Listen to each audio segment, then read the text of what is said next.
You see, there's been a big misconception in the world of hypnosis.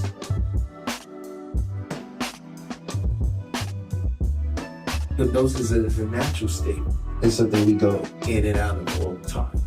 But we can use that state to affect our own behaviors.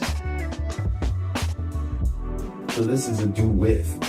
I'm gonna work with your unconscious mind. I'm gonna work with this 88. You're gonna work with the 12, right? Because together, when we work together, we can bring 100% of the mind together.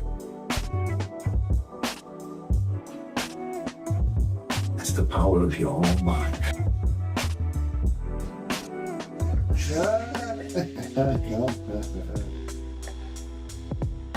So I just attended Talib's group hypnosis, Beyond the Mind, and it was amazing. And the fact that I feel so refreshed and so energetic afterwards is amazing. It's a wonderful feeling. This was a bonus. So for the last couple days, I had been experiencing a pain behind my face. On a scale from 1 to 10, not even a 1, more like a dull ache.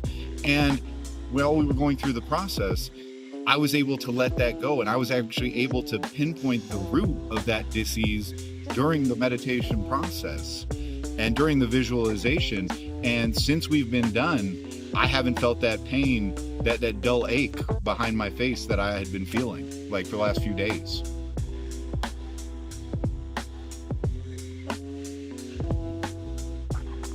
If you're in the Las Vegas area, come and give this a try. It's a wonderful experience, and I'm sure that you'll get some great benefit from coming to do this.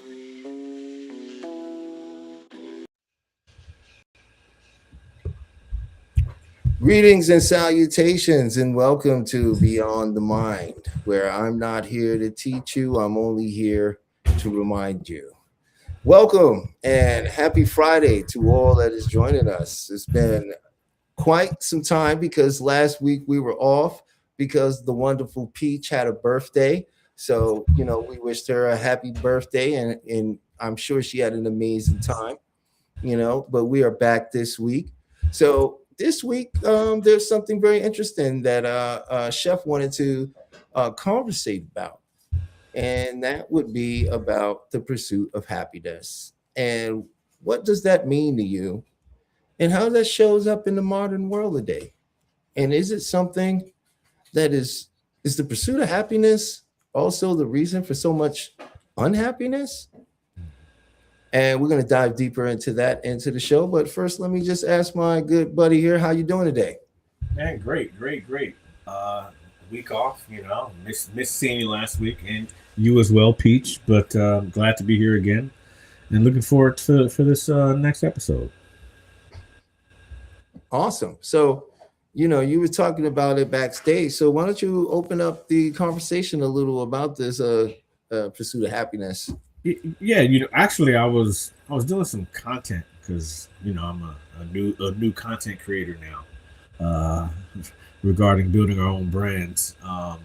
But as I was sitting in the park, I was thinking, the pursuit of happiness, like that is 80% of our time in life is in the pursuit of happiness, and the other 20% is like us only enjoying life, right? Or actually being happy.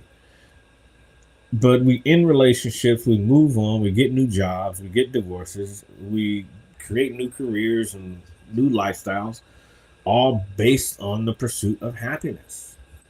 And happiness is a fleeting emotion, essentially. But the majority of our lives are built around the pursuit of it.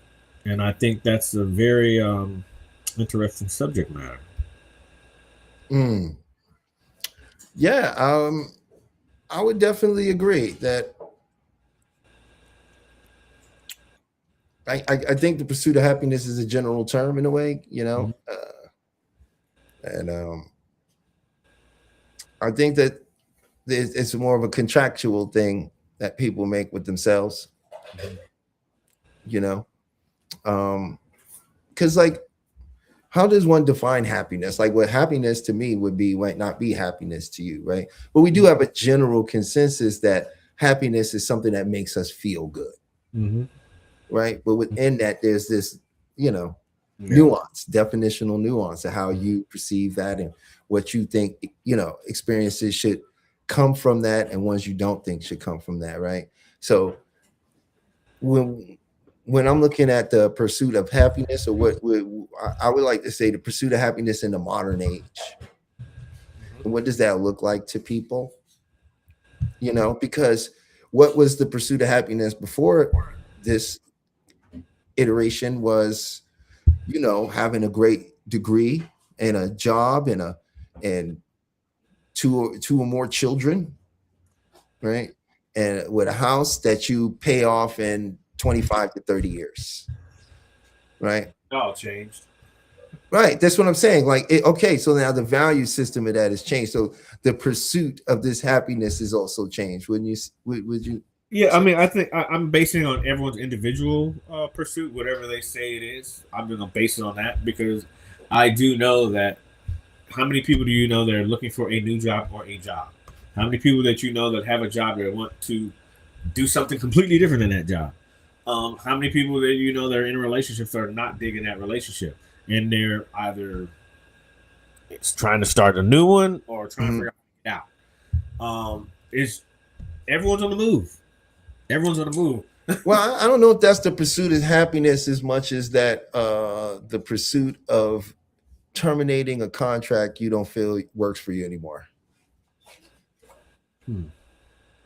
Because most people who end up and say, okay, I don't like my job, right? And I have to get out of this job, are usually people that, these aren't usually people that have accomplished what they wanted to when they were younger, right?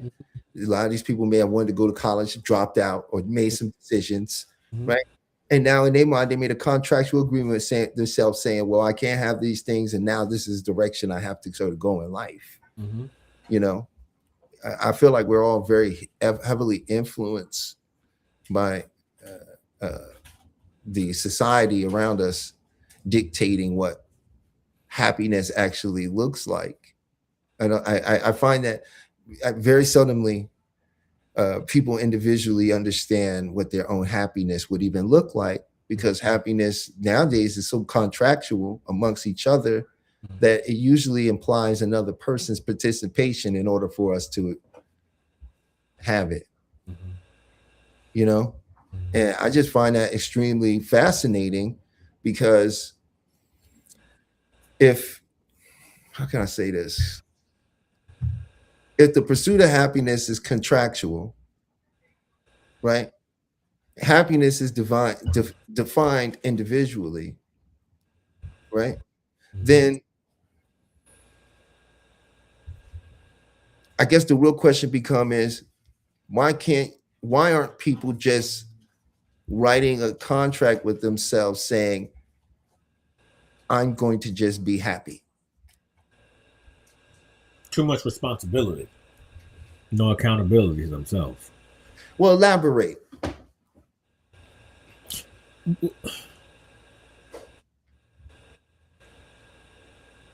Okay. Because I don't disagree with what you're saying, but when you use those words, they can be rather vague and left to interpretation. Because to do that, you literally have to do the work. You literally have to figure out, okay, if I'm not happy, what's bothering me, right? You have to literally look at yourself and ask yourself the right questions. And most of the time, we don't want to ask ourselves the right questions because that means we have to be accountable to the answer. And most people don't. They already know that. Everyone knows the answer. But then when you say it out loud, you're confirming that that's the answer. So then this self kind of psychosis kind of goes on when that person's mind they're just chiming in and they're circling and they're circling and they're circling. And what happens, I can tell you is what happens because it's happened to me in the past. But what happens is when you circle like that in your mind, you don't actually do anything because you haven't sat down and actually faced it. It hasn't set in, like, it hasn't set within your person or your body. And it's almost like a traumatic experience, which is why you're kind of spinning out. It's almost like a self crash out. but you're not doing anything. You're just kind of spinning the wheel, right? Mm-hmm. Right. And so when that happens, like if you're not facing yourself, you're just spinning your wheels. But when, and I'm going to introduce a word that I don't know if we've kind of gone over it, individuation. Mm-hmm. When you're ready to face yourself, and your positive side is facing your dark side. When you're ready to face your dark side, because that's your mirror, then you could put in the proper work, because that's when you start taking your accountability. When you start looking at all the things that other people see that you try to ignore. And we have a great ability of trying to ignore our own flaws and our own errors. But the whole part of happiness, isn't it facing yourself and dealing with all the things that you buried in the closet, going through those things so they're no longer, and then coming out on the other side of that? I mean, see what I'm saying? Like that's how you define happiness.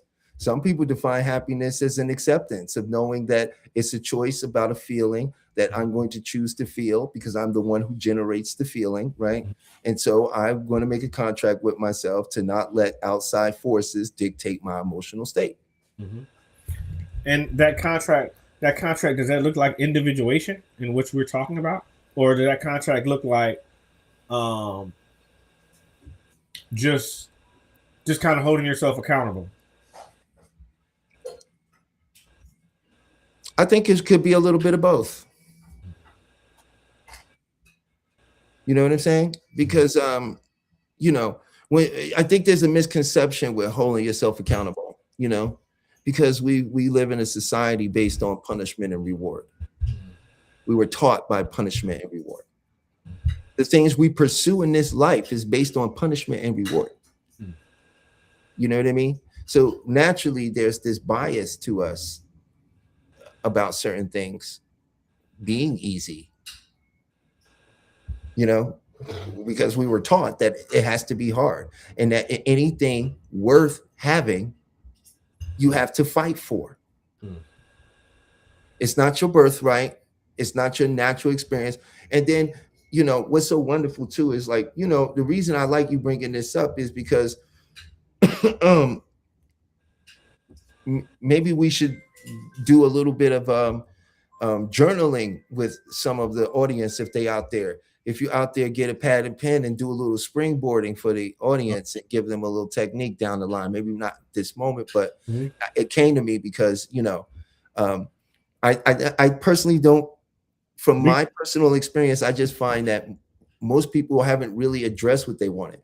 What they want, if they want money in a relationship that looks a certain way, it's usually because they feel it'll make them look a certain way to others, right? So if you strip that away, the desire for other acknowledgement, would that change what you wanted? Oh, absolutely. If you didn't experience a life where people picked on you or made you had a couple experiences where people made you feel lesser than, right? Would you want to be famous? Right? And I think that goes into that, dissolving of the ego, right? And because what is the pursuit of happiness? A realization of a contract we made with ourselves saying that, hey, I'm not going to be happy until I get A, B, and C. Most of the time when you do that, when you get the A, B, and C, you're like, man. or you're like, wow, I'll never do that again. It's so wild because the thing is never the happiness. Yeah. So it makes you wonder, are we overlooking the saying, the pursuit of happiness? Is it about the happiness? The pursuit. It's the pursuit. It's the action. People are addicted to the journey of becoming. Yes. The journey of becoming. Yes. This is beautiful. And when you get into the journey of becoming, well, that's a happy time. That's a wonderful experience, right? But most people are either down the road or they back down this way. They never in the moment, experiencing what the moment has to offer them. And then when they jump into the moment, it's clouded by a perception of thought they've been brought with them from the past. So I would say most people one of the first things you could do is start realizing you don't even live in reality. Yeah.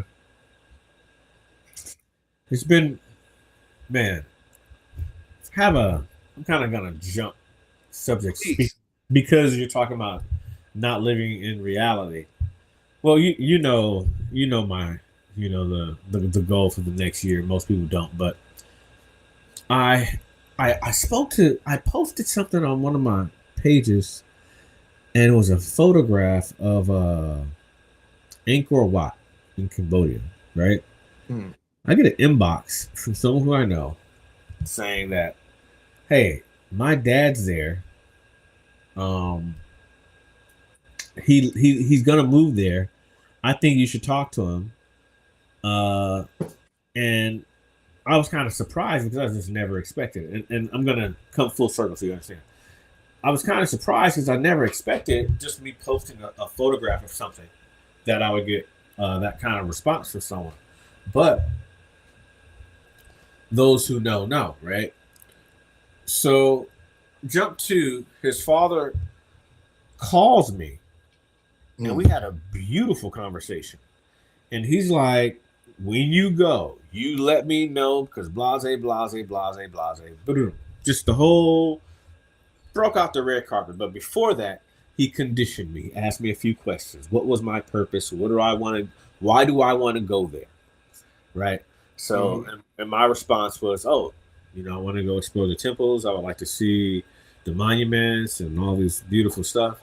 And then he's like, okay, I think you would be a good fit. But what it came to is the statement made on what I planned on doing to pursue my happiness. Right? Mm-hmm. If I didn't back the statement up with action, I don't think things would have happened. But I know that there was a quantum leap that happened in this process that I had no idea was happening out of my pursuit of happiness. But the universe rewarded me with the contact in which I had no idea that was coming. I wasn't even thinking that far down the line.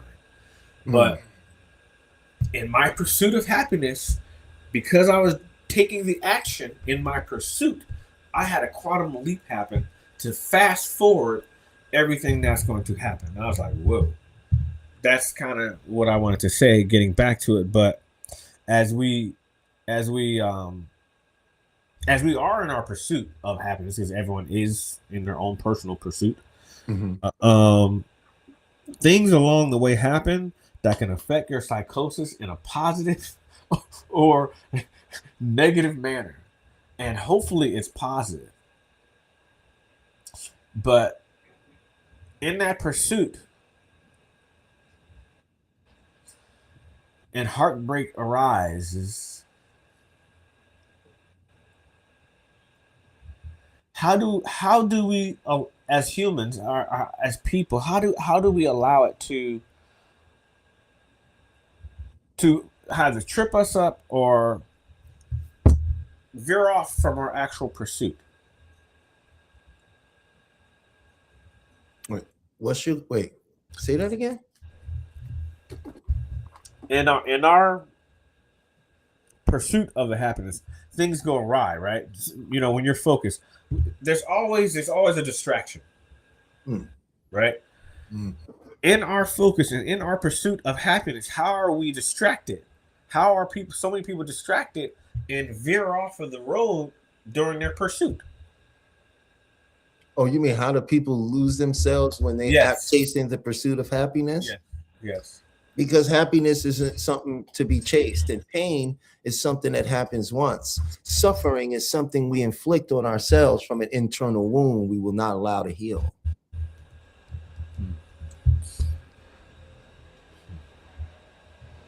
Right? That's one of the differences, and what happens is we get caught up in what people have done to us. right? A lot of times it's over. They're not still doing this to us. A lot of us are not in that situation. We're living with the memory and the story and the narrative and the energy of it, right? Which keeps that wound open. Is that the psychosis of the pursuit? I don't know if that, I wouldn't call it the psychosis of the pursuit. I would say it's the natural progression of not understanding the internal world. Right? You know, because people externalize the pursuit of happiness into what? Things that must be gotten and obtained, and then it's going to create some shift in them internally. You know, and that's what I find as one of the issues with that is that, well, here, you know, people might go running after happiness, right? But you didn't have to chase happiness as a child. It just was. It existed. It just existed. It was a state. Happiness is not a thing. It's a state, right? And you don't need things to enter into a state. You have the ability to generate states. But that's one of our greatest gifts, and also one of the things that have been dulled down in most people, right? This fact that we have the ability to generate states. These states turn about and generate things. Is that why the happiest people are always the poorest people? Because it's always a state of mind and not a condition? Well, yeah. Well, the happiest people are usually people that don't have the things you would think they should have. I shouldn't say poor, but that have less fortunate, right? Happy people are people that are living in the moment. Yeah. And you find people living in the moment who are poor, who are middle class, or who are wealthy. Just as you find ignorant people who are rich, as well as poor and middle class. You feel what I'm saying? Some of those has the understanding, could have came from your family, could have came from your liberal education and your, you know what I mean? Or you might be some artist or somebody who stumbled on it to yourself. But the mind is the greatest inducer of happiness. And the mind brings everything about, as we both know, and you naturally help people with all the time, as I do, you know. And so you know that the mind is the predicate. It's the one that's making and deciding what happiness at the end of the day by filtering out. We literally have filtered out the whole world around us to support what we believe. It's gonna make that person happy. Yeah. But happiness is right there. It's not somewhere else. Yeah. But it's, you know, it's literally a state. And that's kind of the point, I guess, because people are doing everything instead of trying to get into that state or maintain that state or figure out how they can get back into that state. So instead of like just being present, so I need to go get that state over there. Because it's gonna look better over there. And once again, that's for other people, you know. That's not for themselves, because we're talking about exterior aesthetics, blah, blah, blah. Right, and usually what that does is it just enforces another person's reality. It's not really evidence of the world; it's just evidence that they can't have what they want. Do you think people realize that? I mean, I know when people do get married, they know the statistics these days and how few and far between marriages work. In you know, the 20+ marriages is, you know what I mean? 20-year plus, excuse me. But like, knowing the statistic, getting married anyway, and then deciding you ain't happy and then getting a divorce. It's that's a tough pill to swallow. Can be. Because, well, my grandparents were married for 50 something years and they had 8 children. But you know, they didn't get along sometimes, but they always knew that this was home and all we had was each other, and that was that. Mm-hmm. It wasn't about happiness. It was about family. It was about family and family duty, you know. And hopefully within that, you're able to find bits and pieces of the happiness, you know. Because at the end of the day, that's what made them happy. And all those people wasn't happy. No, that's what I said. I don't necessarily know if it did make them happy. I'm just saying a lot of them wasn't happy because they pursued something that they was told that was going to make them happy. A lot of people go to school because their family tells them to go to school. A lot of people become things or don't become things because of their families, right? You see what I'm saying? Like, so much, we are a compilation of experiences, decisions, predictions, and choices, right? And it's all nicely put together on a bow of emotions. You feel what I'm saying? So, like, it depends on where your mental state is at. Like, for example, right? Women back then didn't have a choice a lot of times to get divorced and leave home. Mm-hmm.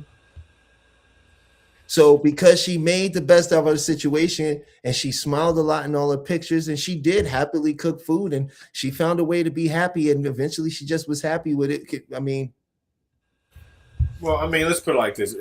Let's just say our grandparents' age, they didn't really have a choice. They had to stick with one another. They didn't stick with one another or just, you know, not survive because you needed every part and every bit. And basically, the kids that were together, they had chores, they had jobs, they contributed.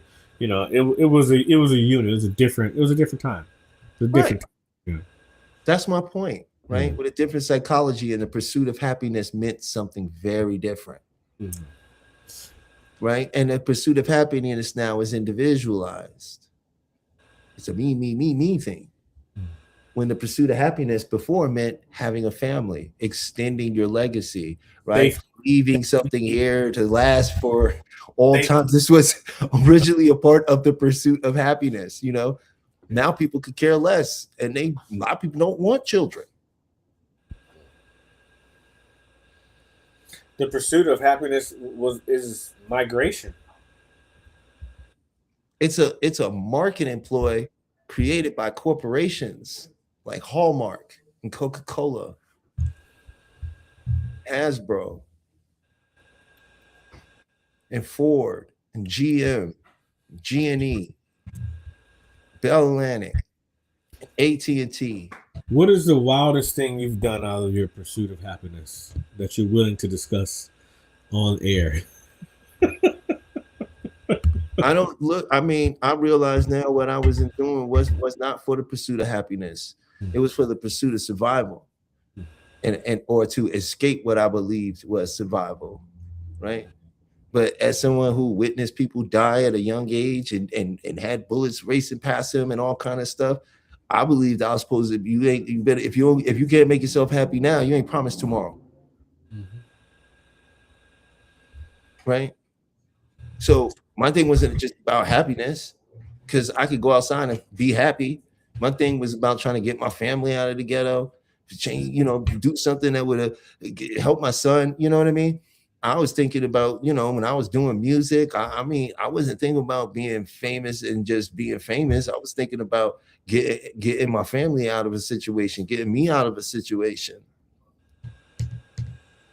You feel what I'm saying? And that's what I mean. Like, I think when it you know, it also comes down to ethnicity.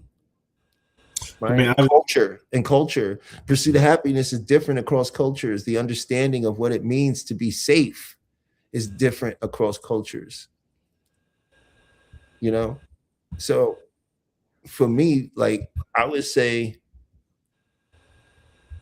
I could tell you some of the worst, like, oh, what did you do for money? Have you ever done anything trying to get money to get out? You know, because that's the closest thing I could think of when you say that. You know, and yeah, you know, I did some things. I ain't gonna say all of that. I don't know if I can, but what I can say is this. You know, you know, long ago we did. You know,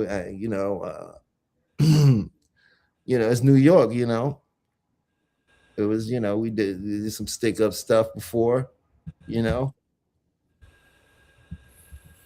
and I'm gonna leave it at that. You know what I mean? Like you know, and that was, and then like, you know, the other thing I can't even, I'm not, no, can't, no, I'm not allowed, no, can't say that. But what I can tell you is this: the craziest thing I ever got myself in the middle of in this so-called pursuit of happiness. I'll share that. You want me to share that with you, Winston? Let's hear it. Let me tell you about the time I got wrapped up with the FBI's top 20 most wanted fraudster. You sure you want to bring this out right now? His name was Keith Crump. Oh God. Yes. And he had stole millions of dollars from churches throughout Texas and a couple of other places. He used fools like myself who, you know, young, stupid, in a strange land. And I'm out in Hollywood, you know what I mean? I got my kid, you know. I'm not, you know, I got this great job. I'm straight from the Bronx. I'm like, my life has changed overnight in my mind. You know what I mean? Sure enough, he used people like me, get you to put millions of dollars in the bank account to legalize it, start businesses, and then bring and siphon the money out.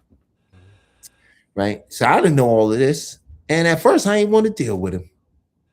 You know? And sure enough, the craziest thing happened was a buddy of mine was like, oh no, we should.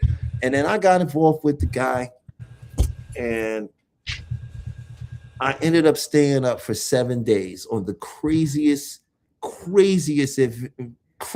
adventure of my life, where it essentially ended with the feds approaching me and him going to prison.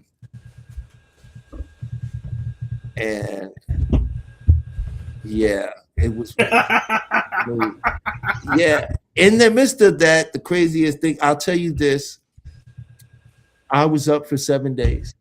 I didn't sleep a nap for 7 days. I had been everywhere from out in West Hollywood, up there at the W. I was up there. We was trying to get a condo over there. And I was at BMW dealerships, Mercedes dealerships. We was on shopping sprees. Went and got Rolexes. This dude had us doing everything. Went to Western Union, opened an account, had one account for 7 million, another for like 3 or 4 million. But you know what happens when you start opening accounts like that, right? You know. Yeah. Yeah, and that was quite. And you know, there's some other surrounding factors. I did a lot of this because of somebody I care for very deeply as a friend and family member had a illness, and I was trying to get the money to help them too. And I did all this to get this money. And I found out that I could almost go to jail, that I was doing something illegal. I didn't know. The Fed's the one who told me. They had all the phones wiretapped, everything. Robert Horry was in. You better be quiet, man. I gotta stop talking. Yeah. I'm gonna be quiet. Hey, Pete, X that out. Bleep that out. Believe that. Yeah, let me be quiet here. I'll be like, people don't know who I know, man. I've been in some things, man. I have experience. You know, well, you know Hollywood, so you know some people too. Like people would be surprised who you know if you was like if they was out with you. Oh, and certain people saw you, and they would be like, "Oh my God, it's so and so," and they would be like, "Yo, Seth," and they would look at you like this. Yeah. Yo, he know you. Yeah. Yeah. Been around, seen a lot of dumb shit. A lot of people doing a lot of dumb shit. I've done the dumbest of the things. I think that's another day. We can just use a whole episode. Well, this was just about what did I do about the pursuit, and this was in the pursuit of happiness. This okay? was in the pursuit. But of you're about to go into it. Needs to be another show we should start and just call it, "Hey, behind the scene Hollywood stories." Two actual production guys. Yeah, that's what we should call it. Two actual production guys, Hollywood stories. And we just tell these stories about. I got a lot of stories. I had stories of Jason Mitchell. I mean, I could go on, man. I got a lot. I know a lot. Rudy, Mickey Rourke. Oh, Mickey Rourke is cool, yo, but he's wild. He is crazy. Yo, Dennis Hopper, shit. Hey, Mickey Rourke. Crazy stories. Who else? Man, so many guys, so many crazy stories. Oh, I have a story about David Allen Greer, man. Oh, I just worked with David. I did. I hope he's better now. The Saint. Did the show last season? So it's a show on NBC. So it's a hospital show. Damn, I can't remember the name. Saint something. But it's funny. It's actually a really funny show. But yeah, man. I was on West Wing. I'll tell you this one. You might laugh at this one. This motherfucker, excuse my language. I was hitting the corner in the airplane because it had a fake airplane. And as soon as I hit this corner coming around, somebody swings and hits me with an uppercut. Dude, drop me. Just drop me to my knees, dude. Drop me. I'm like, oh my God. Because I don't know. I'm literally just turning the corner. I didn't expect it. Bow! Like, oh shit. I look up, and you know who sucker punched me in the stomach? No. Alan Alda from MASH. That old man dropped me, dog. I was upset for years behind that. He put me on my knees, dog. I just hit the corner, pow, and he was celebrating. He was celebrating him nailing a scene, like he was congratulating himself for doing well on the scene, and he's turned the corner and he was congratulating, going, "Yeah!" He went, "Yeah!" into my gut, knocked me down. Anyway, that was my funny Hollywood story. Oh, that doesn't sound that bad. It sounds like an accident. Yeah, but y'all probably bonded after that. Nah, fuck that dude. Motherfucker socked me in the gut and didn't give me. I mean, this is can we watch our language, sir? Can we be mindful? You know, I took this little moment to defer from the mind. You know what I'm saying? He socked me in the gut and didn't make it up to me. Anyway. That's well, you know, that's Hollywood. I'm sure you got paid for it. No, I did not, but it's okay. With your check. That's not me. He was an old man. I'm pretty sure it didn't hurt that bad. Oh yeah, it did. He dropped me. Or maybe you're not mad at him. Maybe you're mad at yourself. Maybe you feel like you should have been able to take more from an old man. Do you know how big he is? He's an old man. Hey, listen. Are you an older man? Not as old as him. Well, at this time, I don't know if he's still alive. I'm old enough to be his grandson. This might have been 20 years ago, bro. This might have been 20 years ago. Is he still alive? I don't know. But he was at least 6'6". At least 6'6", about 220, 225. Wasn't no small dude. Pretty big man. But yeah. Not okay. Not okay. Oh, I'm not that tall, Peaches. I'm short. I'm a short man. I'm like 5'7". But I'm wide. That's interesting. Peaches over there laughing at me from getting socked in the gut by an old man.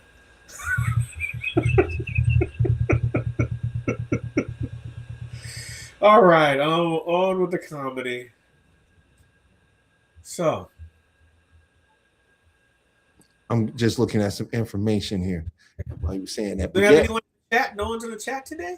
I didn't see the chat. Can we open up the chat? Let's see. And let's open up the chat. And you know what? I want to open up the lines, man. I want to open up the lines, Peach, if you don't mind. I want to get people in here. Let's see if we get somebody in here today. Who else is in the pursuit of happiness and has a story that they would like to discuss? Yeah, we'd love to hear from you on your thoughts on the pursuit of happiness. And do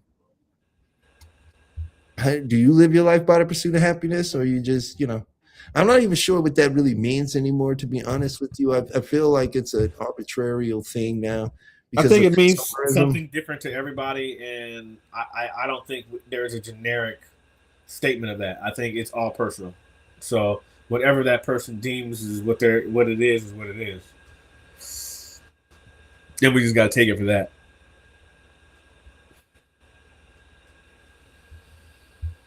I agree.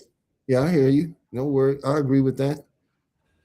I was trying to see if we could get some guests on too. So I was reaching out to a couple people that may or may not stop by. All right. So while you were saying that, but yeah, the lines is opened up. If you're watching out there, please feel free to jump on in and give us your made in the pursuit of happiness, Peach.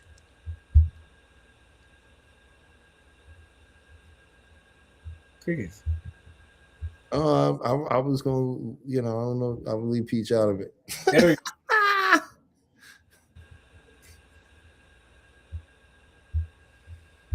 I'll see that. I think she's typing. Oh no! So I'm asking. So what have you? She was laughing at me about saying leaving her out of it. That's why she laughed.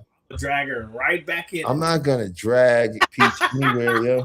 You shouldn't even use language with like that with Peach. Did you not read her thing? She told you that women used to be oppressed. Oh man. So they had limited rights. That should be telling you everything you know about your language in addressing this fine young lady here. Right. Okay. There we go. The humor is beginning now. Now we've loosened up. Come on, Peach. Come on in here. Come on in this room, please. We haven't seen you in 2 weeks.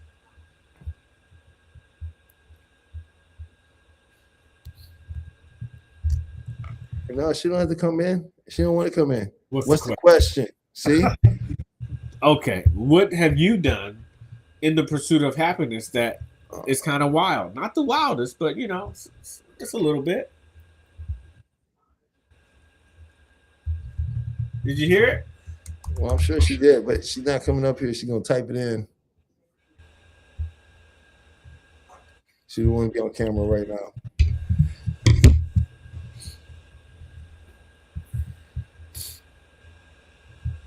No guest today, huh? Well, yeah, it was a little. Oh, there it is. Reverse psychology.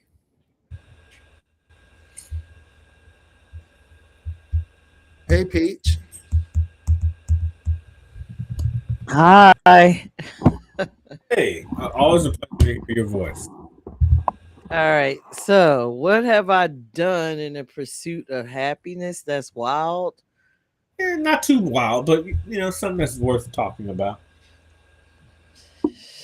Got married. Shit. Excuse me. Just getting married. I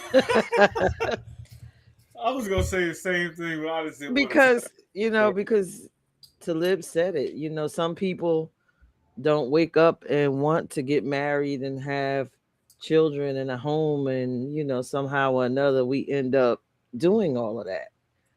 So I guess in the pursuit of some form of making other people happy to find my happiness and peace, I got married.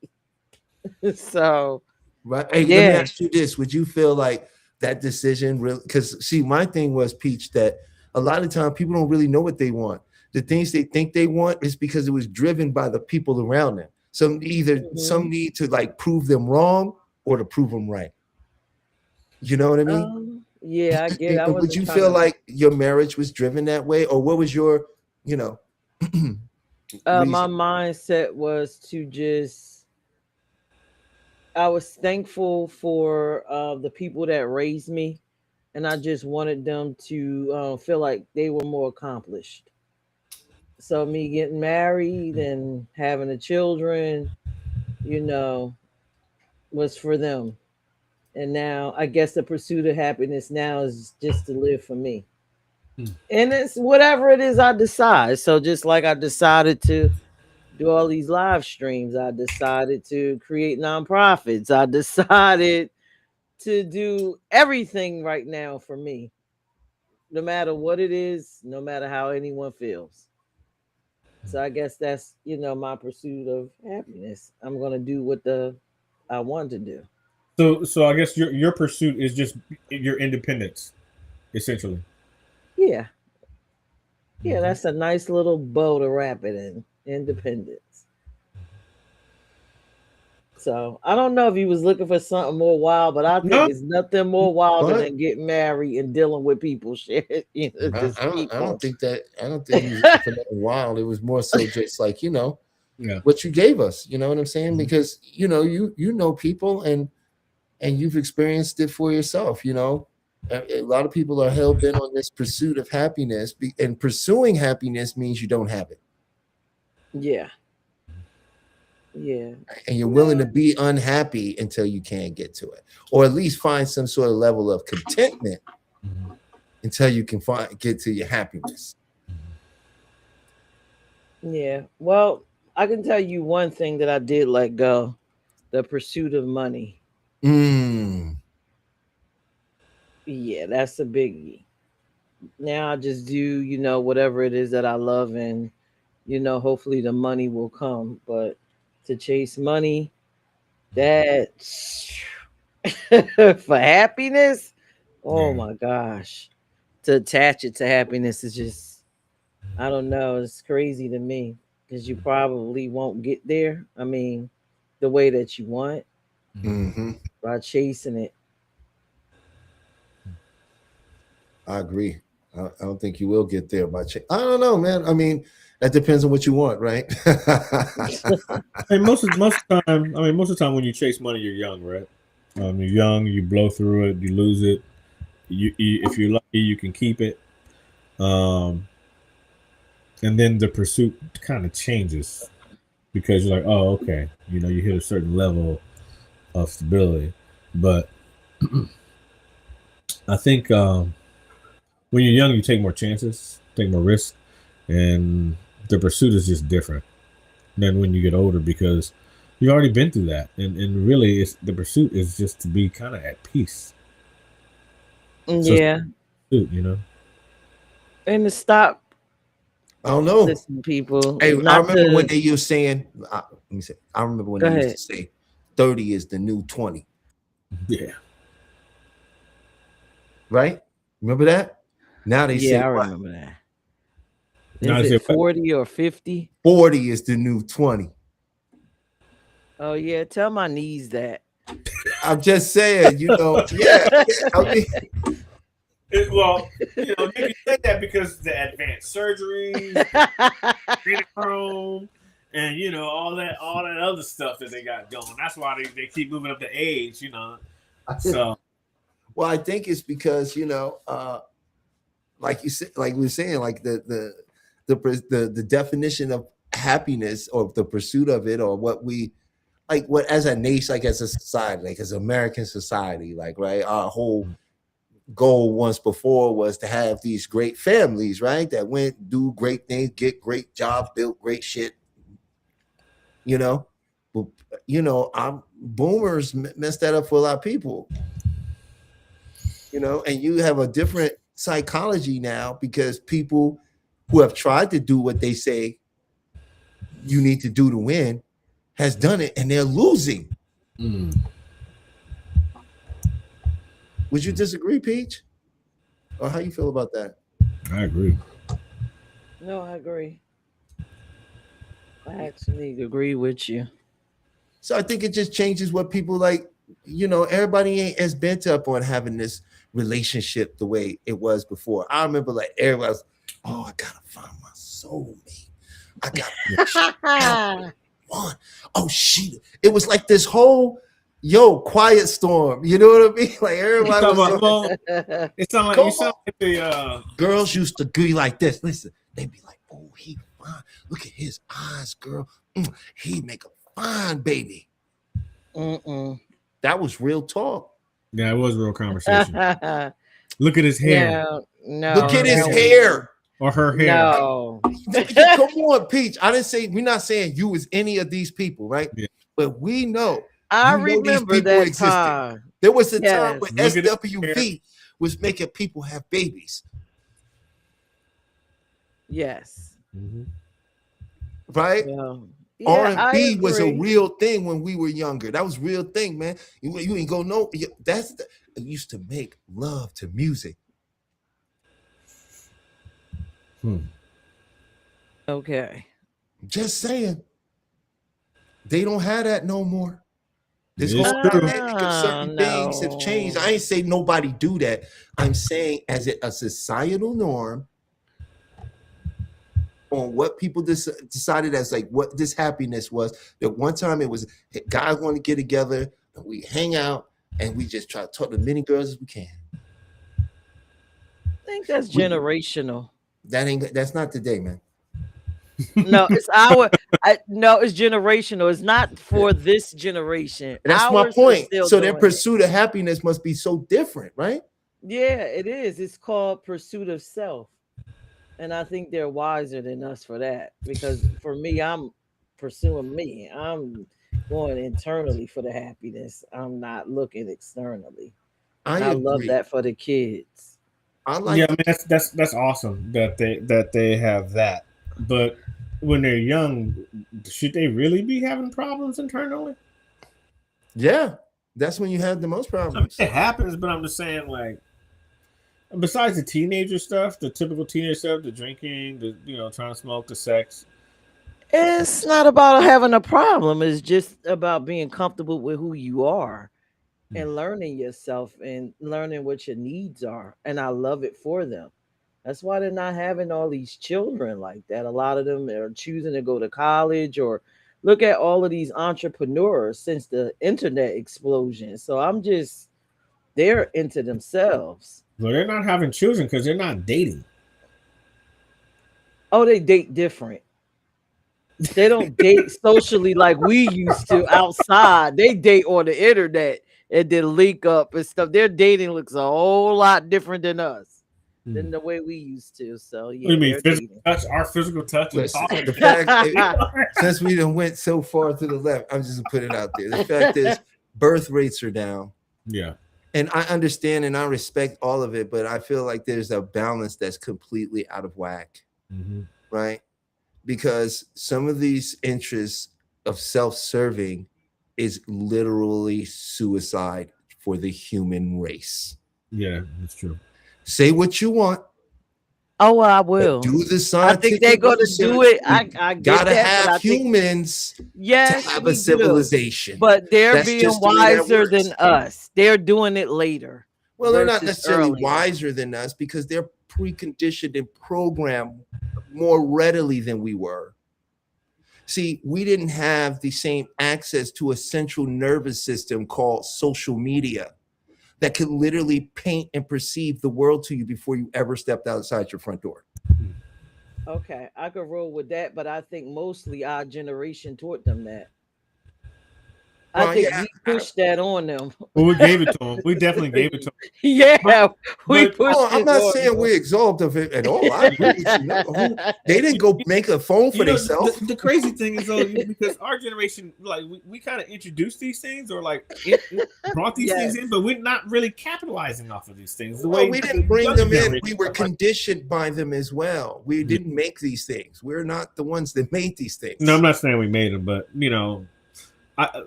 the first computer I ever used was an Apple. I'm going to age myself, but it was 1981 in elementary school. What? I use a Commodore 64. I then remember must this Commodore be old as 64. hell. I remember this Commodore 64. I remember Yeah. that. But so like, and now it wasn't called an Apple then. It was called a Macintosh, and it had the Apple in the middle. But from that to what it is now, essentially every advancement in technology we've kind of experienced in terms of computer wise. But just recently, like this, it's just, I feel like I just missed a whole lot of information in my pursuit of happiness. In me pursuing happiness, I missed out on a collective amount of technology. Not saying I'm behind, but just saying like, because I wasn't in it and ingrained in it, I'm now have to catch up, right? In my pursuit of happiness, I fell behind. Oh my Well, God. I can't say I fell behind, but you know what I'm saying, right? You kind of get what I'm saying. I guess I'm a time traveler, so I don't feel like I'm behind. I feel like if you stay current with the technology and you stay current with where everything is, you'll never be behind. Most people who are behind are people who can tell you how to use the computer in front of them. Oh well, yeah. That's not what I mean by behind, though. Well, you know, what do you mean? My behind is different. Pause. But you know what I mean. In the aspect of doing work, my being behind is different because I feel like if I'm not ahead, I'm behind. If I'm ahead of the curve, I'm behind. If I'm not at least No room for nuance, huh? No color, no dimension. It's just 2 points in space for you, huh?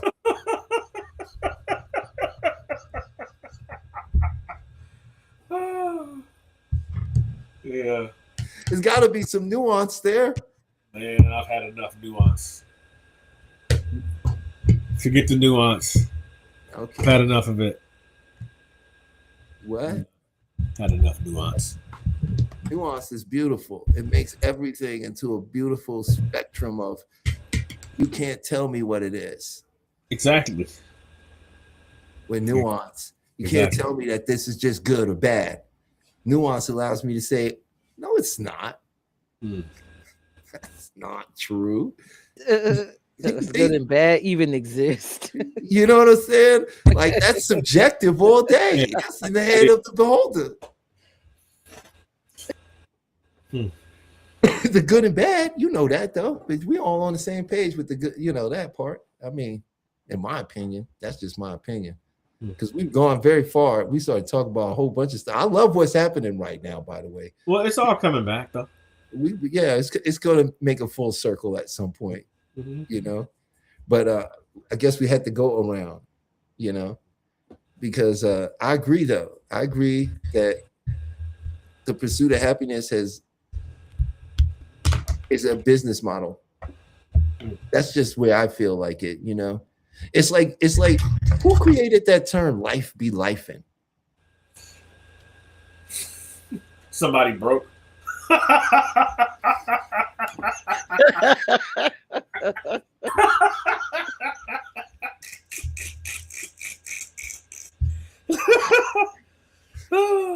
True. You know, You I don't know why people say that so confidently too. Like, yo, you know what it is, man. Life be lifing. What does that mean? Struggle is real. I think it's all real if you say it is. I mean, it ain't gonna never be what you say, in my opinion. I don't think the pursuit of happiness I think that's dying out. You know, I do agree that the young people, they don't live in a society that would even promote them to grow up the way we did at all. They don't. And I think it's for the best. Yeah, it's going to be different problems and new mistakes, right? But I prefer new mistakes over same old mistakes. New mistakes says progress. You know what I mean? And I feel like the youth are somewhat doing that. You know, but at the same time, I think they're the ones that they're going to let them put a chip in their head. They're the same ones that's going to buy the robot girlfriend. It'll be a time for our age people really to buy a robot girlfriend. It's going to be too weird and too Shameful. Listen, I get it because I see people driving Hyundais and Kias, and I never thought I would ever see people like really be into like Hyundais. What? That car cost 50 grand. Do you know that Hyundais cost 2,500 when they first came out? Every other person in 1990 had a Hyundai. Now Hyundais are all over the road, different generation, brand new. Look, they took that same raggedy ass car, repackaged it, and made it something nice. Now, it's the top selling car in America. Pretty wild, isn't it? I blame rap for that. The Kia Boys. Kia Boys. Hip hop sold everything. Nobody was buying Range Rovers. Nobody was buying a Range Rover, sir. Nobody was buying a Montero. No. I remember the Mitsubishi Montero when that first came out. Oh, man. People knew how nice that SUV was. Yeah, that's because Nas said it, and it was in his video. They used to hook those Monteros up. Yeah. Yeah. So I don't know, man. I don't think there is truly. I think the pursuit of happiness it's an institutional thing that gets divvied out to people, to the society as a whole. You know what I mean? And then people get taught that they have to now spend their life chasing something in order to prove that they're worthy for being alive. And if they don't achieve it, then their whole life was a waste and they don't deserve anything. It's a sad state of affairs, to be frank, because we have society's conditioned to act accordingly, at the same time being pigeonholed into a certain place where the conditioning takes place.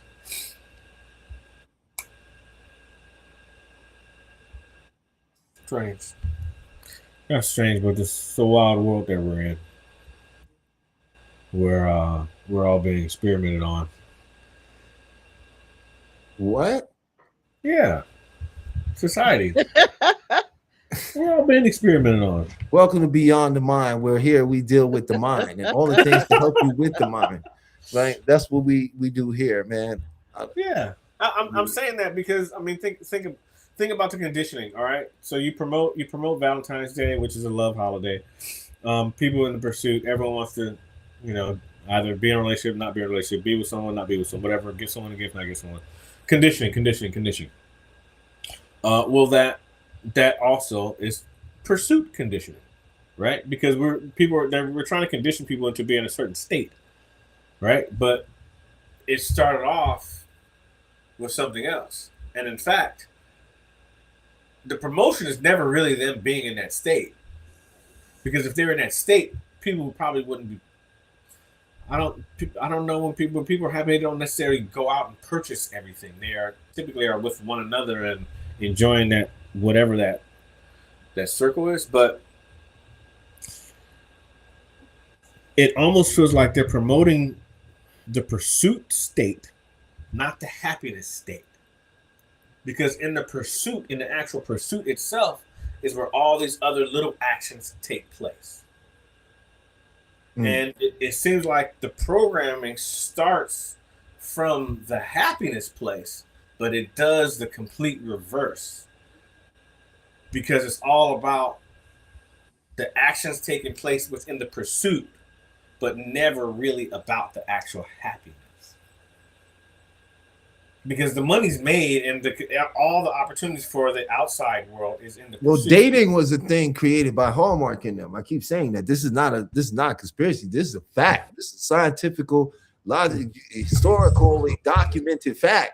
He started that, bro. How can we make some more money? How can we sell these cards and flowers?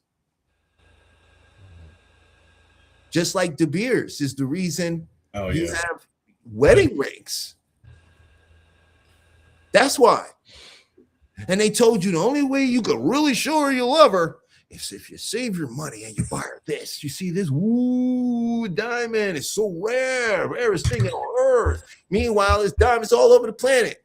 You can make a diamond. You don't need $10,000 in equipment to do it either. What makes a diamond expensive? Go ahead, tell them, Peach. You figure I know cut and clarity. There you go. But It's not the diamond cheap itself. stone. The diamond itself is it's all over the place. It's the clarity and the cut. So the architecture of it, the thing that the man comes in and how well he can clear it up and clean it up, how precise his cuts are, and how it captures light. Am I right, Peach? Mm-hmm. Yeah. That's what makes it expensive. Other than that, it has no real value. It's not expensive.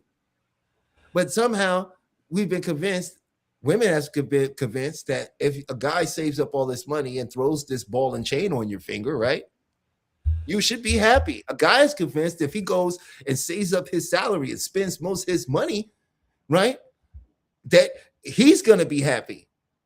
But neither person entered into the relationship because they were happy.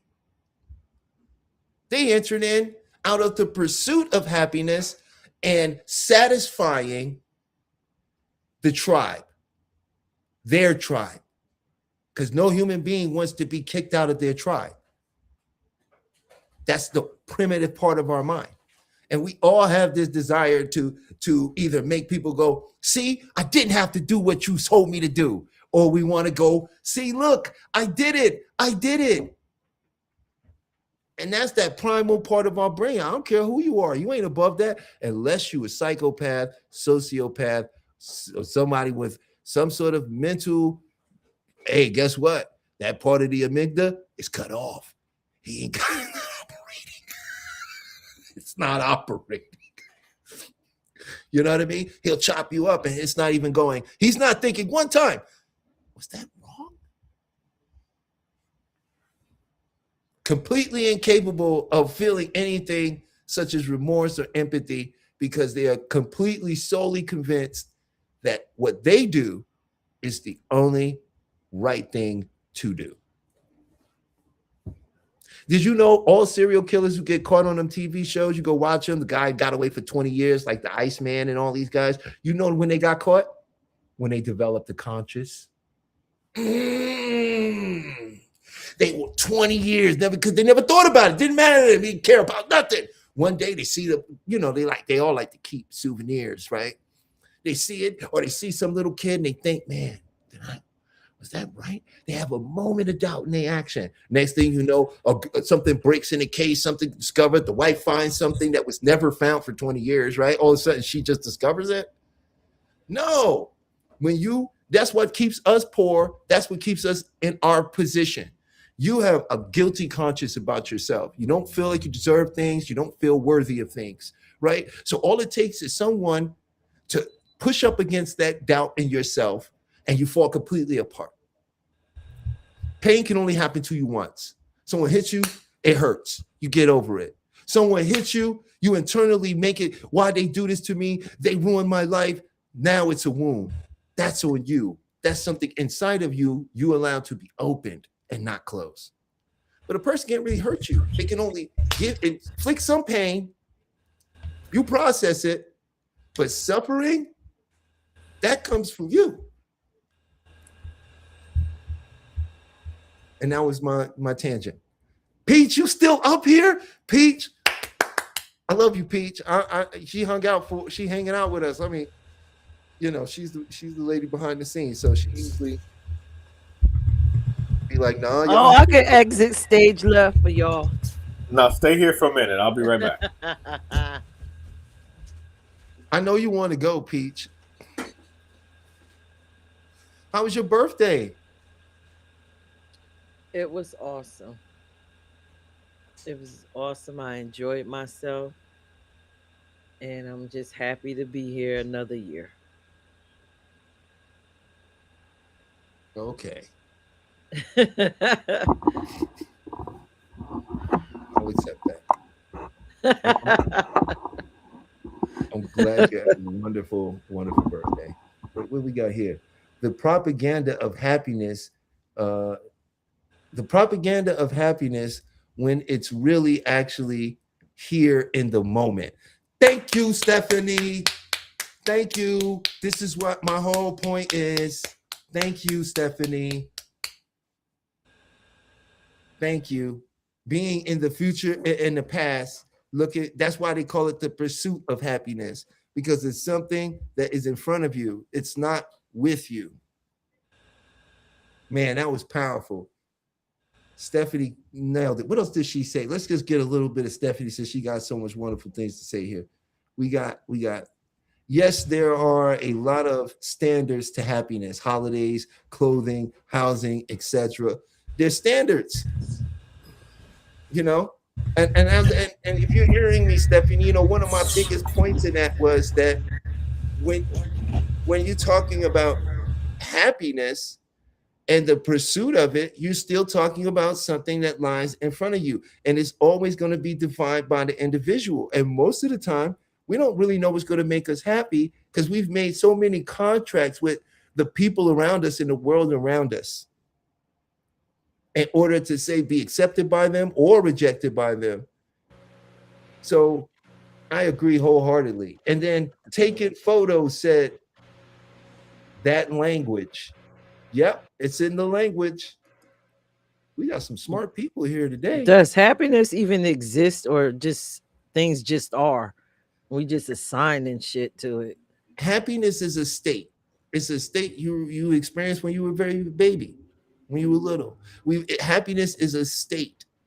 It's not a thing. And what happens is what we do with happiness is we assign a contract to happiness. We say, until I get the relationship I want, I'm not going to be happy. Because I can only be happy in the relationship that I want. Now, this is a contract you just made with yourself to say that even though I can experience happiness right now, I'm not going to allow myself to until I get that thing. Okay. So happiness is a state, right? It's a state, which means it's something you generate. Yeah, you assigned it to stuff. Otherwise, everything just is. You know, the same way some people assign, you know, solving some people like when shit goes wrong. They go, yes. For real. It makes them happy. They like generally solving, getting in the middle of things and making it work. A fire burst into flames, house burst into flames, big flames. I'm not running in there. Firefighter, he like, I live for this. I got also, he come up to the fire, he ready to run through the door. You ask him, why'd you do it? I like saving people. It makes me happy. That's why I always say it's perspective. Like who's to say what happiness truly is for everybody, other than something that makes us, the general consensus is that happiness feels good.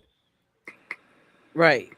So basically everything just is, and then everybody just assigned shit to it. Which means everything is just is. Yeah. So everybody living in their own version of the world. Nobody's living in the world. We don't even know what the world look like.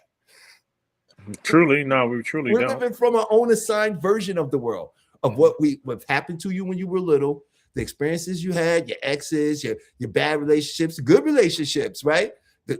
All of that makes you so this is why the world is this way. And that's the only thing you look at the world, the only lens you look at the world through. Until that lens, you either go, wait a minute, something's not right here, or someone else convinces you that something else is there. Until that happens, you just keep perceiving the world the way you do. I thank our brains for doing it. Could you imagine if the whole world just came in at once? Holy shit, you probably wouldn't know who you was. Yep. You know, it's within a structure. It's definitely within a structure. Oh, we got highest vibe. What did he say? The movie, The Fight to Put the Glasses On. They live. Oh, They Live. The movie, The Fight to Put the Glasses On. There you go. The reality versus fiction.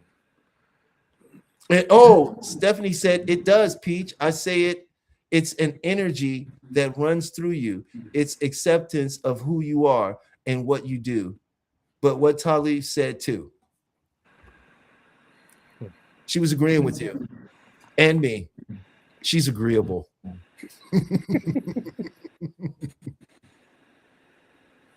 For the record, They Live is my favorite.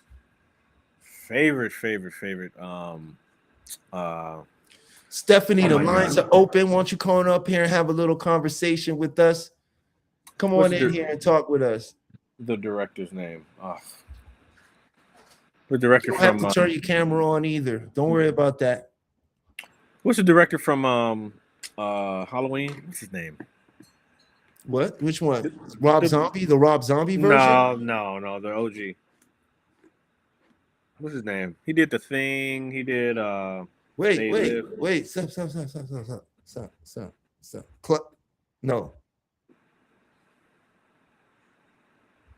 It wasn't Clive Barker. No, was- not Clive Barker. Wait. Hold on. It's my man. I know. It's like one of my favorite directors. Oh my god. Why did you do this right now? Hold on. I can see it. Let me stop trying.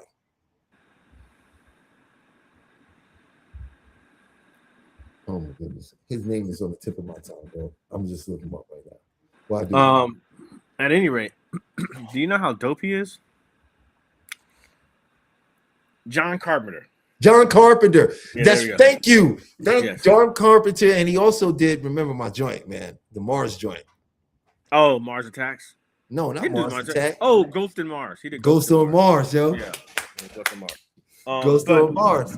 You know, actually, one of the best horror movies to me of all time that people don't even give him credit for is The Thing. The Thing is like that's still messing me up to this day. But one of the reasons why he's so impactful, I think, because he tugs on human emotions. Not just the fact that it's like, the psyche of human emotions and the psychosis of what they go through, like such as They Live, how no one really believed Roddy Piper, and he had to leave for the pursuit of happiness to take care of his family, to come to the city to create income for himself, and he ends up being in this whole mess in the pursuit of happiness. And he ends up finding out that these, Yeah. finding out that everything's fake, like nothing's real. In his own pursuit of trying to take care of himself, he found out everything's real and it's all a sham, and it was all about the pursuit, though. Because that was the movie. The movie was The Pursuit. I mean, on one end, also the another end was the movie he didn't make that, he didn't create it. It was a small short story comic book thing. Oh, was it? Yeah. Okay. And it was a short story he took and adapted. And I would say They Live was about consumerism Mm-hmm. and the danger of society being ruled over by a particular class that used technologies that inadvertently hypnotized people and gave them suggestions and altered their reality. And subsequently, the deepest part of the movie was that there was a frequency being projected around from a satellite that was emanating and creating this kind of reverberation in the human psyche that would mask them and make them look like regular people. And when that was cut off, everybody saw. And the last scene you see was the lady in bed having with one of them. And he's like, "What's wrong, baby?" Mm-hmm. And she's like, "Ah," and that's the credits, And I thought that was so deep just for the simple fact that you look at where we at today with frequency, the fact that no one's living in reality. Mm-hmm. We're living in some perception and some simulacra of reality where words are so far removed from their meaning, right? That it alters what reality means itself. And I feel like They Live was like a masterclass in saying what's coming. I brought They Live up because of the first fight scene symbolic to being told there's something you can't see until someone points it out. And even in their internal struggle to accept. Yes. Yeah. I agree with that 150%. Not to mention, it was one of the longest fight scenes in Hollywood stunt fight history. Yeah. It actually, I think it is the longest fight scene. Great fight scene for the record, but no, that movie is it touches. But that so was many a points at so great many levels. analogy. Yeah. I never even looked at it like that. You know, it was a great fight scene, but that was for highest vibe for you to grab that out like that. I never thought about that. Like it was really about that symbolic fight about him. Like even when he put it on, he refused to accept it. Yeah, I mean, and that's literally what what we're doing with a lot of people that I can't say what I'm doing, but at one point in my life, trying to wake people up to say, hey, things might be a little bit different than what you may be thinking they are. I don't even do that anymore because people have their own time and when they need to find things out now. And if they know it, great. If they don't know it, it's not my job at this point to inform them of certain things. It is up for because everyone's not ready still. That's why that's why they're not accepting a lot of things. So well, they're where they're at, and I'm the one perceiving them not accepting. A lot of people don't. I don't go home, but I don't go home with them, do I? No. Right? It's from my short interaction with them and their disagreeable nature to what I'm saying makes me paint their entire reality.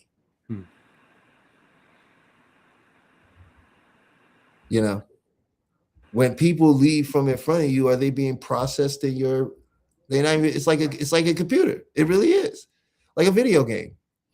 The whole world is in front of you. None of the world that the character behind the character is actually there. You forget that because when you spin around, you see the world. What's being rendered is only that which is necessary. And that's what I mean. A lot of our experiences with people we meet, the difficult people, the people that don't, they still a representation of our internal world, our internal struggle. Absolutely. They only appear that way because we see ourselves that way. We see the problem. We see the problem. And so therefore the problem exists. You know what I mean? And we put a lot of things on other people just because our brains are narrative driven. We have to have a bad guy. We have to have a reason things are happening. Like you were saying, responsibility. We have to make some responsibility out of it. We must accept responsibility for what you fucked up and messed up and did wrong.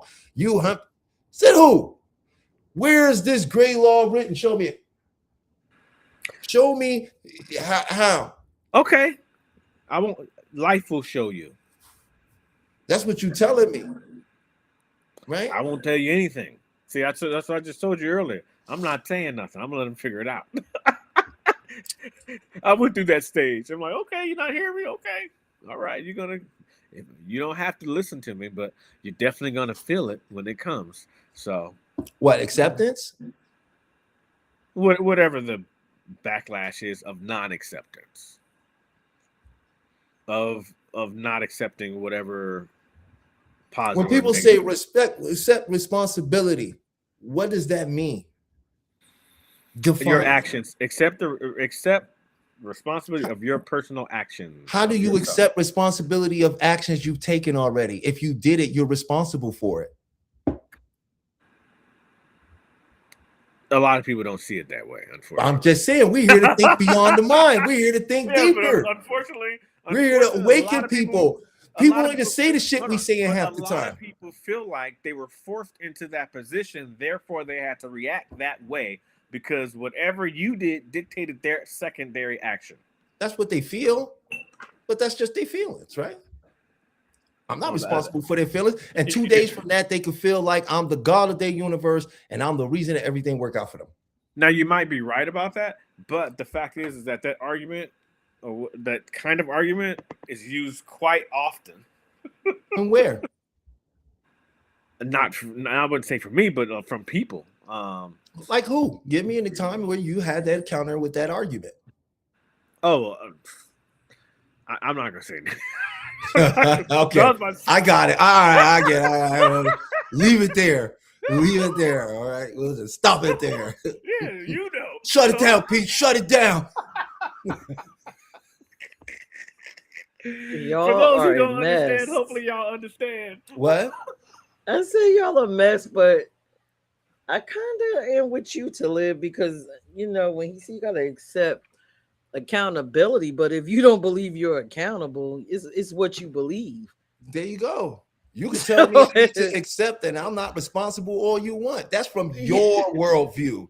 You're looking at me. You ain't living through me. No, that's true. This is what people do all the time. They want to tell people what they doing. But what you really telling me is what you doing. You can never tell me what I'm doing. Only I know what I'm doing. Mm-hmm. That's true. You feel me? You only perceiving what I'm doing from what you're doing. Mm-hmm. You see what I'm saying? And this is where all the problem come in when it comes to people and dealing with each other. They want to inflict their own thinking on another person opposed to experiencing the other person. Mm-hmm. You feel me? Mm-hmm. That's all I was saying. She said, we a mess tonight. I'm with it. Are we? All the mess. Look, I'll prove it right now. You ready for it? I'm with all the smoke.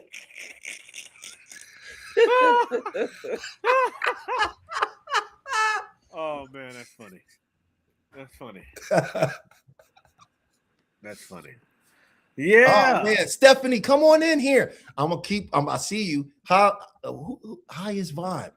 Highest vibe needs to jump in here too. Come on in here. Let's talk, guys. Don't be afraid. You don't we have have 20, probably about 20 more minutes, y'all. Yeah, you don't even have to cut your camera on. Think about that. You could be a secret. We don't know your IP address. Instead of typing, you could just come in and talk mess. Talk with us. This is one of them days, and if you have any kind of, we are licensed, well, not licensed. I don't ever want to say that. We are certified by our board, and we do, we are currently still continuing our education in this field of hypnotherapy and psychology and so forth. So, if you have any questions or would like to discuss anything, we're more than happy to. But I was told by a good friend of mine who doesn't have any hair that, sometimes I need to just speak regular. And I'm just sometimes, just bring a different energy sometimes. Like, you know what? Because I'm a well-rounded person who can accept others, information. Looking at you, Chef. I don't know why you're looking at me. You got a whole audience. Let's have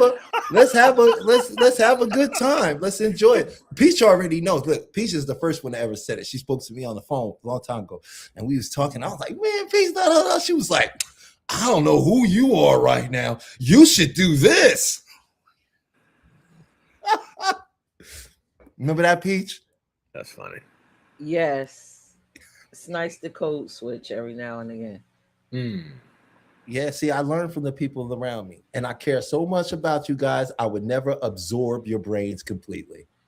I hope not, because you're gonna be calling me back. You be like, man, let me give this back to you. I don't want the rest of this. You got more issues I'm willing to go through, man. No, I'm good. I like that shirt, by the way, Chef. That's a nice shirt, bro. Oh, thanks, man. That's dope. It's hot. It was hot today. I'm like, oh, my Caribbean vibe clothes. Let me brush it out. So, yeah. Stephanie, come on up here. You don't have to be in absolute silence to join us. You have to turn your camera on.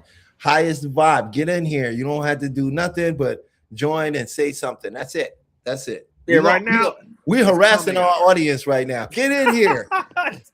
It's comedy hour. Come on in. Come and enjoy us. Nah, you don't want no. Nah. They're afraid to step in the arena, huh? Nah, they ain't afraid. They just don't want to. They ain't afraid of us. I No, mean, I know. I I don't know. think I so. know. I wouldn't think that. So, at all. man, what I'm are from your these plans? keyboard warriors. What are your plans this weekend, young sir? I'm just going to work a little bit on the site Mm-hmm. and hopefully make some more videos and really work on a retreat that we should be getting ready for next year. Yes, let's on Sunday. Probably not the best time. I have sleeping kids. I'm here listening and loving the.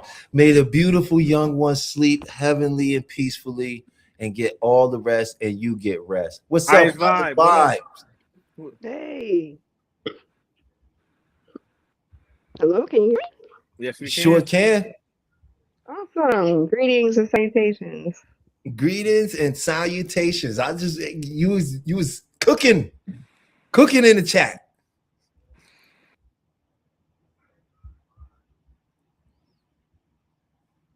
You there? Hello.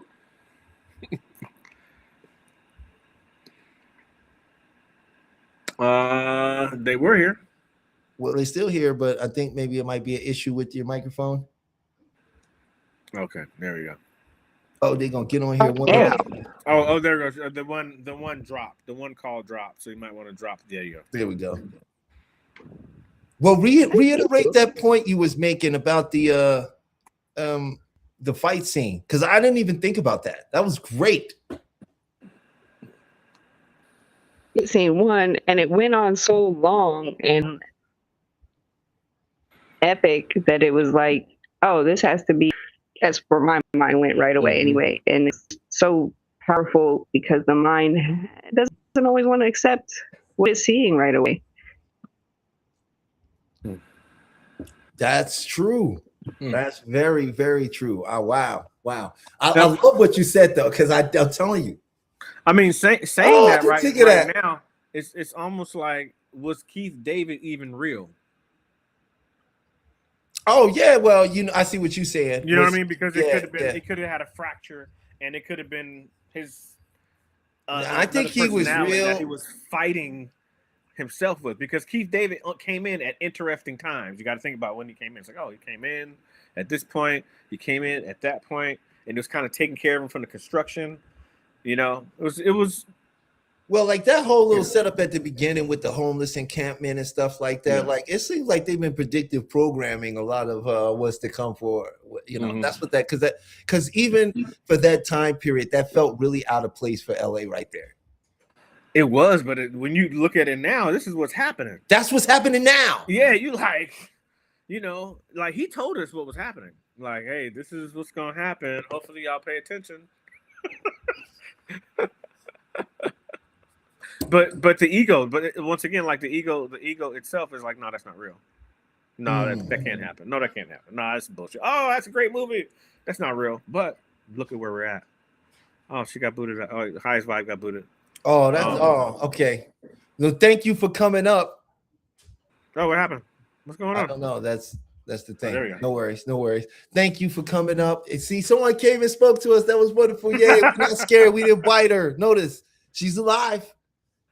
She's alive. Nobody got hurt in the conversation, in the filming of that conversation. Also, Stephanie says, I'll get on there one of these nights. East Coast, a bit late here. You know what? We have the same issue with our good producer and runner of the show, Peach, who happens to be on the East Coast where you are. So respectfully, I understand. I appreciate it, though. We appreciate you watching and sharing. If you could share the video with others, that'd be great. It really helps us grow. It helps us get this message out there. That's our main goal, is to get this message out there and just change the dynamic of conversations, interactions, and maybe offer some information and ways that people could change their lives and do some things without breaking the bank, right? And also I think one thing that Chef would agree with me on, one thing we're pretty good at is bringing you into the now. And the more you can stay in your now moments, the more you'll experience what you might call happiness. And we can anecdotally express things not going right for other people, or you might know one person that this or that happened to, but remember that that's an anecdotal. And ask yourself, why is that the anecdotal for you? And you might get a little pushback from your mind. So these things could change. Everything could change. We want to thank you. I'm looking at the time. We might wrap it up a little early tonight, but it's not really that early, but we might wrap it up a little early tonight. And we want to give people a little more time to come in and I actually want to say something real quickly. Experience happiness. Mhm. There's the new saying, experience happiness and stop pursuing it. I have something to say to the audience. If you really want to figure out like where you're at, do yourself a reverse bucket list. 10 things that you've already accomplished that you think is great. Write it down. You can't do it wrong. Nope, you can't do it wrong. And if you don't have 10 things, that's fine. Do 5. But it's a reverse bucket list. It is what you've already accomplished. All the stuff you accomplished. Mm-hmm. So let's do that for yourself and then see where you're at. And then see if your pursuit and happiness is like if you're not already there, because you might already be there. Yeah. Reverse bucket list, you know, just get a pen and piece of paper, sit down, start writing. Mm-hmm. Start writing all the things that you've accomplished. You'll be surprised how many things you've accomplished. Mm-hmm.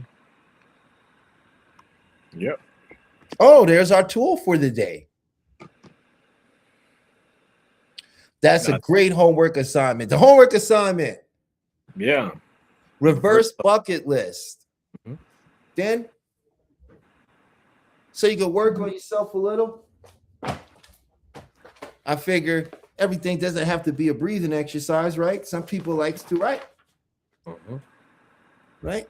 And since we're writing, what you're going to do, guys, you're going to get a piece of paper like this here. And because this is what we learned when we were taking advanced therapeutic journaling, I'm going to share it with you. You're going to take and you're going to write the word healing down the page like this. Then you're going to fill it in each letter, right? Now you might have a sentence. It might be a word or 2 words. There's no wrong way to do this. Okay. And just to test yourself, to make this so it's see, the purpose of doing this when you write is an ideomotor response. It's directly connected to your subconscious mind. And you're going to start writing down some things you didn't know was there. Mm-hmm. So you're going to do that. You're going to do each letter. And what you're going to do is you're going to take a stopwatch right on your phone. You're going to set that timer for 2 minutes. Okay, 2 minutes. And give yourself 2 minutes. And if you're feeling like, 2 minutes too fast, all right, give yourself 3 minutes. The whole point of this exercise, though, is we don't want to sit around and think and get the critical conscious mind involved too much, right? So we want to give it some sort of time limit there because that causes us to tap into that subconscious mind to move a little bit faster. So what you're going to do is you're going to write that down and you're going to look at that. And you're going to look at what you write out. And with each letter, okay? So H might be homework. E might be ethereal. A may be air, right? Or H may be, how do I get the hell out of here? E might be eternal damnation and feeling like I'm in a lake of fire. A might be, why are we not enjoying this? Chef looks like he's looking like, hey, baby, cooking. I'm looking at the time and I'm like, okay, you need to get on because we want to choose a word from the words that they choose. An additional well, listen, word. we're not. There's not nobody here to choose from the words they choose. So what we're doing is we're they want to choose a word that stands out. Well, they can. Well, this is what I'm saying. We can do that too, right? But you got to start somewhere. right? No, what I'm saying is from these words, then do it again.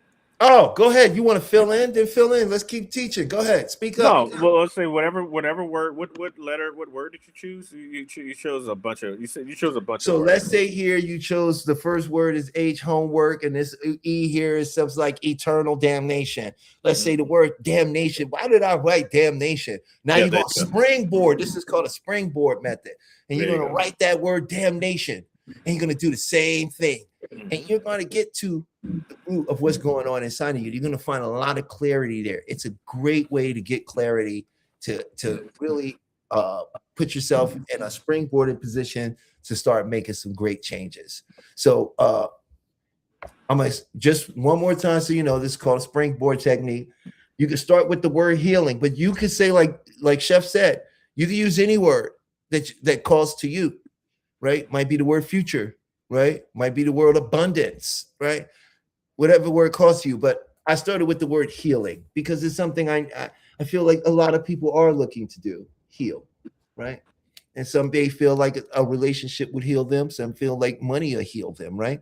But healing. So we'll just start with healing. If you like to choose another word, you can, and just fill that in. And then you're going to go over those words that what you wrote, and you will pull it out. You'll see it. You'll see it. And anything else in there that calls to you, you're going to do the same thing again. And that's called a springboard. All right. And it's a beautiful therapeutic journaling way for you to get some clarity. You learn about yourself really quickly. You really do. Easy way to tap in. I've used it. I've actually springboarded every client this week. Every single client I've had this week. I think it's pretty awesome. And it has been so effective because people really, it's really a turbo way to get to the subconscious. So yeah, if you, because the writing is when you write, and when you're doing this, when you're writing, it's a subconscious ideomotor response, right? We don't really think when we're writing, right? We may think consciously of what we want to write on the paper, but the writing itself is sort of automatic. And that's how it taps into the subconscious mind, because you're dealing with that automatic part of you. So yes, you be nailing it. I just want to expand on what you just oh man, brought to the table. Hey, I'm gonna throw another lob. Here you go. It don't matter who dunk it as long as it gets dunked. You know, I keep books around. I got so many. I had to pack my stuff up, but I still got a lot of books out, man. But I got to keep it out, you know. And I would suggest everybody keep writing utensils, keep a little pad, paper around you, man. You know, you'd be surprised what happens sometimes when you sit down and you just write out what you're feeling, you're thinking, right? And sometimes not knowing what to write or what to say. Sometimes you don't know how to deal with a situation. You just get on a piece of paper and you go, I don't know what's going on. I don't know what to write. I don't know anything. I feel stupid. I feel this. I don't know. And before you know it, you would have spilled hundreds of words onto the page. And when you go back and you look over that, in time, you're going to find so much clarity because they're going to things you wrote there that you weren't consciously aware you were writing. And it's a powerful way to get a look at your own subconscious mind, what's going on in there. And here's what I'll do. And I'll give you one other thing before we get out of here. On that piece of paper, just to get the juices flowing inside of you, I'm going to have you write down a little like a sentence stem. You know what I'm talking about, Chef? I can't hear you, bro. Your mic is down. My bad. Yeah, no, stems, the sentence stems are awesome. All the therapeutic journalism is just an amazing course and techniques. Mm-hmm. So what I was thinking was having them write a sentence stem for, if I weren't afraid, I would. I would blank the blank blank blank. Right. So whatever y'all come up with. whatever you come up with. So on a piece of paper, you're going to write, if I weren't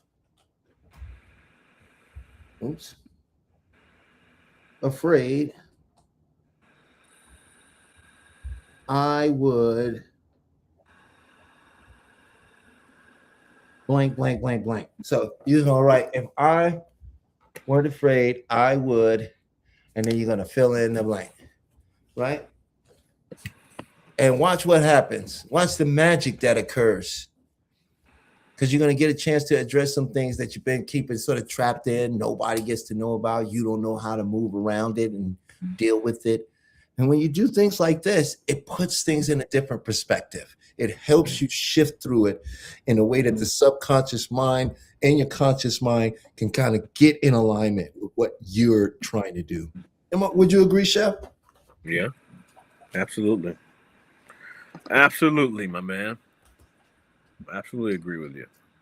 All right. So what we got here? Oh, more techniques. Thank you so much. That's why you I gotta love this show because you always walk away with an applicable practice. Bonus. There you go. Thank you. Taking photos. That's beautiful. If we could change one life, then we're doing our job, brother. That's all that matters to me. You know? Yeah. Well, I guess we're coming up to the end of our show for today. And wow, this has been great. It's been fun. It's been different. And different is definitely awesome. different. Definitely different. Definitely but new experiences are exactly that. Stay tuned because next week we'll have the Kung Fu Master Sudan back with us. I'm looking forward to meeting him. Yes, yes. You'll be meeting him during the week, though, next week. So gotcha. Yeah. Yeah. They don't get to. I got you. Okay. I'm in the wrong line of work. That's what they used to tell me. Now I'm in the right line of work. Peach, it's always a pleasure. Thank you for allowing us to be here. And for those in the audience, thank you for blessing us with your presence and allowing us to give you a different experience. Hopefully you can take some of the information that we've given and apply it to your life, or just think about it, make you think. Or hopefully we made you laugh. Hopefully we left you with something that benefits you. And you have a great weekend, a beautiful evening, and peace and God bless. All right. And before he get out of here, he just said his piece. I'm going to say mine now. Thank you for joining us at Beyond the Mind Hypnotherapy, where we are not here to teach you. We're just here to remind you. Please follow us on all our social medias, right? Please go to beyondthemindhypnotherapy.com, Beyond the Mind Hypnotherapy on Instagram and TikTok and YouTube, where you can find all of this content and so much more. Also, be sure to subscribe, like, and share Peach Entertainment, because she has so many shows that come on all throughout the week. Everything from the hops to the check-in down to uphill battle and so much more. And so we want to say thank you for joining us. We'll see you next week. And here I'll leave you with a little bit of the saying. The only person in this world I ever loved and lost and wanted to get back was myself. Have a great weekend.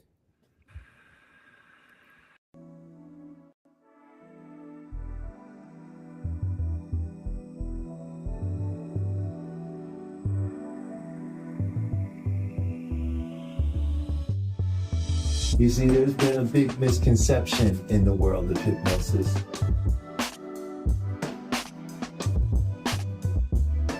Hypnosis is a natural state. It's something we go in and out of all the time.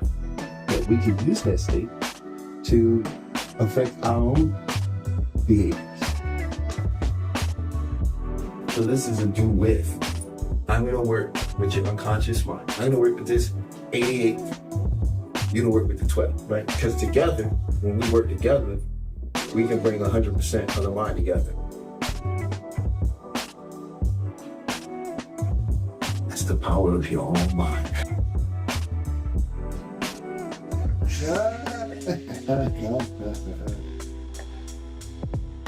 So I just attended Talib's group hypnosis